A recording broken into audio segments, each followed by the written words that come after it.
Jasmine Crockett couldn't stop herself. She actually let out a laugh. Because when Trump suddenly went public demanding that Republicans release the Epstein files, she instantly recognized the irony. She knew he had spent months behind the scenes doing everything possible to block that very vote. And what she said next revealed the entire strategy he thought no one had noticed. Hit that subscribe button right now. Because what you're about to see is how one congresswoman used Trump's own words to prove that he wasn't championing transparency. He was buying time. And the evidence she pulled out painted a completely different picture from the one he had tried to sell. The briefing room was smaller than anyone would expect for something this consequential. No cameras, no reporters, no background chatter, just a secure, reinforced congressional conference room where phones stayed outside and nothing said inside was supposed to exist on paper. Crockett had sat in rooms like this many times before. Classified national security briefings, sensitive intelligence updates, meetings where every sentence was technically off the record. But this time was different. This wasn't intelligence officers presenting data. This was a reckoning that had been brewing for weeks. And everybody in the room felt the tension before a single word was spoken. Across the table sat Michael Davis, a senior advisor to Donald Trump. He had the exact look polished political operators acquire after years of messaging. Management perfectly tailored suit, flawless hair, and an expression that said he absolutely did not want to be here, but was being paid handsomely to endure it. Beside him were two members of Trump's legal team. Their presence alone signaled that this wasn't policy talk. It was damage control. Crockett didn't bring a squad of lawyers or communication strategists. She came with one aide and one folder because she only needed one thing. It's the timeline she had been assembling for the past 3 weeks. And she needed Davis to explain something that didn't add up. How Trump had gone from quietly lobbying Republicans to stall the vote on releasing the Epstein files, to suddenly blasting on social media demanding that those same files be released immediately. The meeting opened with Davis delivering a clearly rehearsed statement. The president has always believed transparency is in the public interest, he began, using the smooth, practiced tone of someone who had repeated these lines in a mirror. That's why he is now calling on Speaker Johnson and House Republicans to move forward with releasing the Epstein files. The American people deserve clarity about Jeffrey Epstein's network of associates. Crockett let him finish. She even gave him a moment afterward, watching as he leaned back with the satisfied look of a man who believed he had perfectly executed his script. Then she opened her folder. She held up a single page. That's fascinating. Mr. Davis, she said in a calm, almost conversational voice, because right here I have a memo dated October 18th, around 6 weeks ago from Speaker Johnson's office. It's labeled Confidential Discussion Points, and it specifically references concerns raised by President Trump's legal team regarding the timing of any Epstein-related document releases. She raised her eyes to meet his. So which version is real? The Trump demanding transparency right now, or the Trump whose lawyers were asking leadership to stall the release just a month and a half ago? Davis didn't flinch, but one of the attorneys next to him leaned forward and whispered urgently in his ear. Crockett didn't rush. She let the discomfort fill the room. Finally, Davis responded. "I'm not familiar with that particular memo," he said carefully, "but I can say confidently that the president's current position, his current position," Crockett echoed, "slicing in smoothly, is completely different from what he was pushing 6 weeks ago." That's exactly the issue. So what changed? Did he suddenly wake up one morning with a burning love for transparency? Or did something else shift, something that made blocking the file release riskier than allowing it? Now, Davis was visibly uneasy. "The president has always supported appropriate transparency," he offered. "No, he hasn't," Crockett replied, still calm but with that unmistakable steel under her voice. "Let's walk through the timeline clearly, because I think the sequence matters here." She placed another sheet of paper in front of her. For months, members of both parties have pushed for full public release of the Epstein files. The DOJ has portions. Some documents have been released by the courts. But the comprehensive unified release emails, flight logs, depositions that's been stalled again and again. Every attempt to force a vote gets delayed. One week, it's procedural. The next week, it's committee review. After that, it's privacy concerns.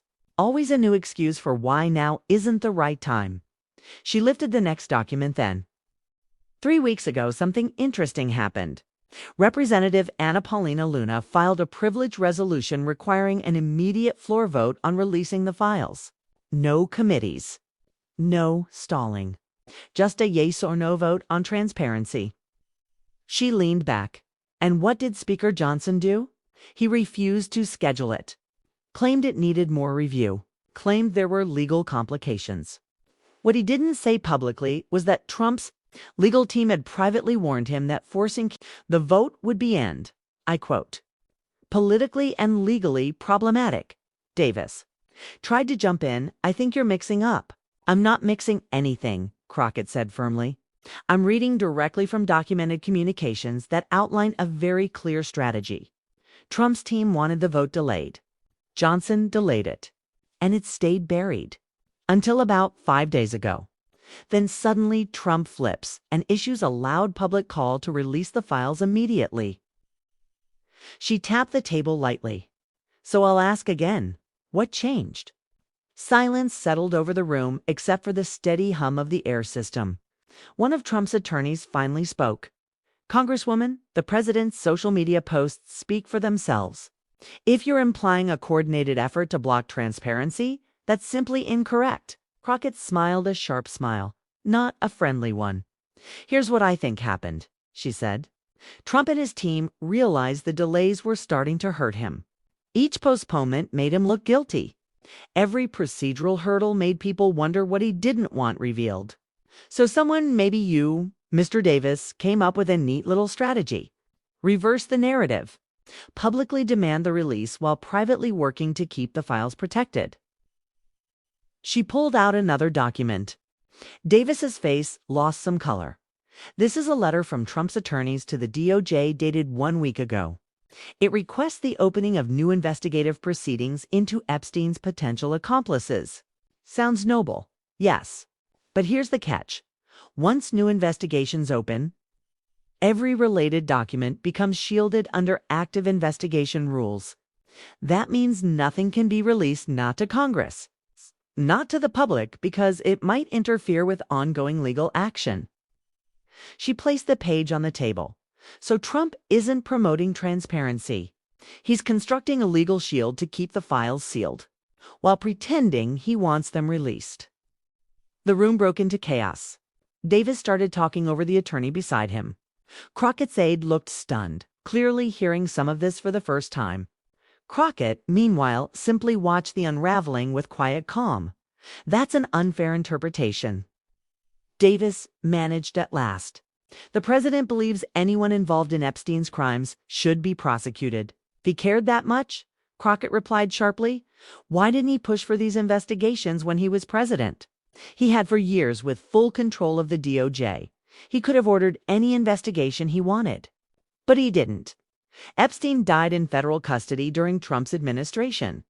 And still Trump never demanded expanded inquiries, never pushed for full file releases, never made public statements insisting on the truth. She leaned forward again.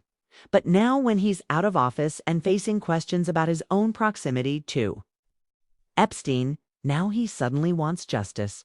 Do you understand how unbelievable that looks? Davis tried to regroup. The president's relationship with Epstein was limited. He's said that repeatedly. He has also been sued twice in cases involving Epstein. Crockett responded instantly. Both cases were dropped or settled, yes, but they existed. There are photos of them together. There are quotes of Trump calling Epstein a terrific guy. There are logs, guest lists, documented interactions. Maybe all of that is innocent. But if he's innocent, then why spend months trying to block a vote that could clear his name? She leaned in, voice low and cutting. Innocent people welcome transparency. They say, release everything. I have nothing to hide. They do not send lawyers to urge congressional leadership to stall votes. They do not create new investigations that conveniently seal documents. They do not switch positions based on political convenience. One of Trump's attorneys tried again. "Congresswoman, you're making assumptions. I'm making observations based on evidence." Crockett shot back. And here's another one. "Speaker Mike Johnson has been dodging the Epstein vote for weeks. Every time he's asked, he sidesteps. Every time pressure builds, he finds a procedural excuse to delay. And now I know why. Because Trump told him to." Trump hoes no posting on social media that Johnson should release the files. Is the same person who spent months making sure Johnson didn't release the files. She pulled out her phone, technically a violation of the secure facility protocols. But nobody stopped her andread from Trump's recent post. Republicans should immediately release the Epstein files. The American people deserve transparency about everyone HOAs involved with this monster. That's what he posted 3 days ago. But 6 weeks ago, his legal team was telling congressional leadership that releasing these files would be problematic. So, which Trump are we supposed to believe? The one who demands transparency on Twitter, or the one who works behind the scenes to block it? Davis had lost his composure entirely. The president's posing has evolved as more information has become available. Crockett actual laud. Not a polite chuckle, but a genuine laugh that conveyed exactly how absurd she found that explanation. His position evolves in 6 weeks. What new information could possibly have learned about Jeffrey Epstein? In the last 6 weeks that hadn't known for the previous 20 years? Mr. Davis, do you understand how this sounds? You're asking me to believe that Trump went from delay the release to release everything immediately because of new information. What information? The people were starting to ask why he was blocking it. The meeting was falling apart. One of the attorneys was on his phone. Also a protocol violation. Presumably someone for guidance. Davis was tumbling through responses that didn't risk Crockett's actual questions. And Crockett was just getting started. "Let's talk about Marjorie Taylor Greene," she continued, shifting gears because I think her recent behavior is instructive. MTG spent years being Trump's loudest defender at a Kingonian who questioned him, spreading conspiracy theories, the whole package.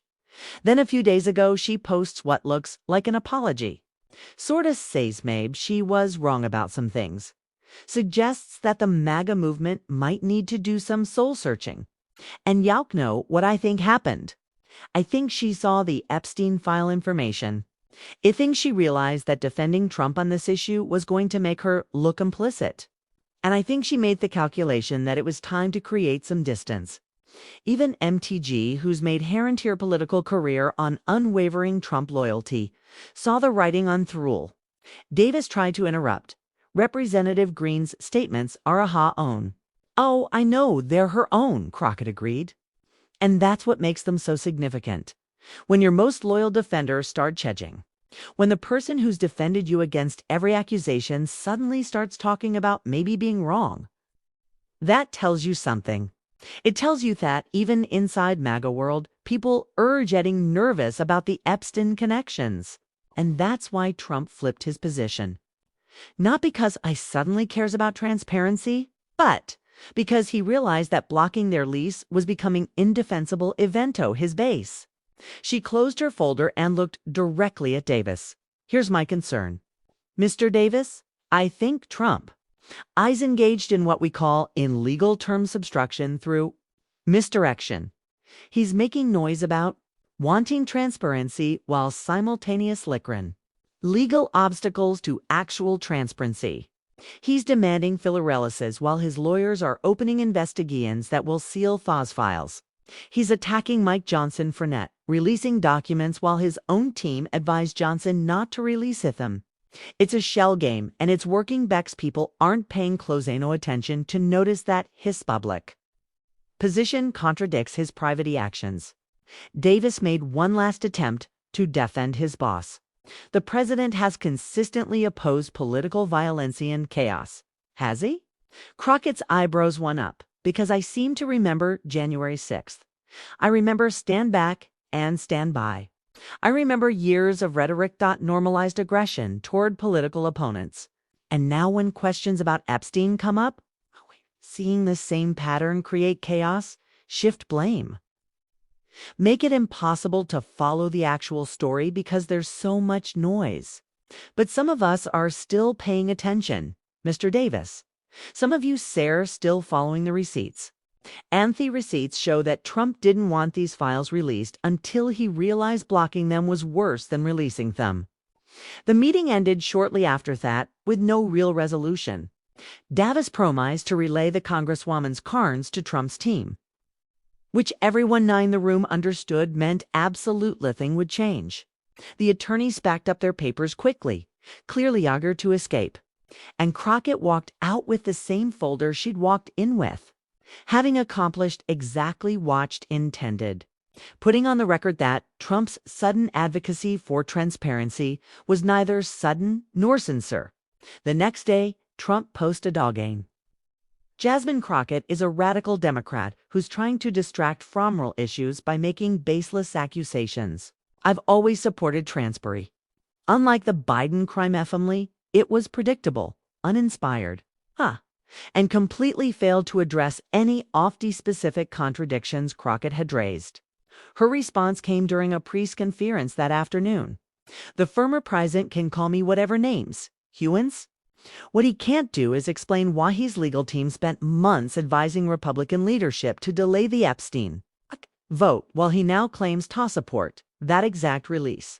He can't explain why his attorneys are opening new investigations that will legalize the documents he claims to want released. And he can't explain why, if U.S. innocent and has nothing to hide. He's working so hard to control what information becomes public. Politicalists started picking up on what Crockett had exposed. A Washington Post piece titled Trump's Epstein Transparency Flip-Flop raises questions addled the timeline of his shifting positions. Legal experts explained on cable news how opening new investigations could indeed create barriers to document releases. Even some conservative commentators started questioning why Trump's actions didn't match his rhetoric. But perhaps the most significant impact came from inside Congress itself, after Crockett's closed-door confrontation became an open secret. These things always leaked. Pressure mounted on Mike Johnson to finally schedule the Epstein file vote. 3. Republican members publicly broke with leadership to demand immediate action. Anna Paulina Luna's privilege resolution, which had been stalled 4 weeks, suddenly had new momentum. Johnson tried to thread the needle, announcing that the committee would carefully review appropriate mechanisms for document release while respecting gonging investigative equities. It was classic political speak that meant nothing and satisfied no one. Crockett's response was characteristically direct. We don't need careful review. We need a vote. And every day that Speaker Johnson delays that vote, he proves that Trump's demand for transparency was always a bluff. A bluff that I called, the story continues to unfold. As of now, the comprehensive Epstein files remain released. Trump continues to post about transparency while his legal team continues to create obstacles to that transparency. Johnson continues to delay vote, and Crockett continues to call out the contradiction between what powerful people say and what they actually do. In a town hall back in Hurdless District, a constituent asked Herwey. She kept pushing on this issue when it would be easier to just move on. Herons were captured exactly why the Epstein file fight mattered. Because in a democracy, powerful people don't get to control what truths the public learns. They don't get to create investigations too. Sealed documents while claiming they won't transparency. They don't get to work behind the scenes to block votes while publicly demanding those exact votes. And when they try to do all of that, someone has to call it out. Today, that someone is me. Tomorrow, it might be you. But the principle doesn't change. Sunshine is the best disinfectant. And the people fighting hardest against sunshine are usually theons who need it most. If this breakdown of how Jasmine Crockett exposed Trump's transparency bluff resonated with you, smash that like button and subscribe for more analysis of the political moments that Reveal who's actually fighting for accountability versus who's just performing it. Drop a comment below telling us what sealed documents you think deserve immediate release. And share this video with anyone who's tired of politicians saying one thing while doing another.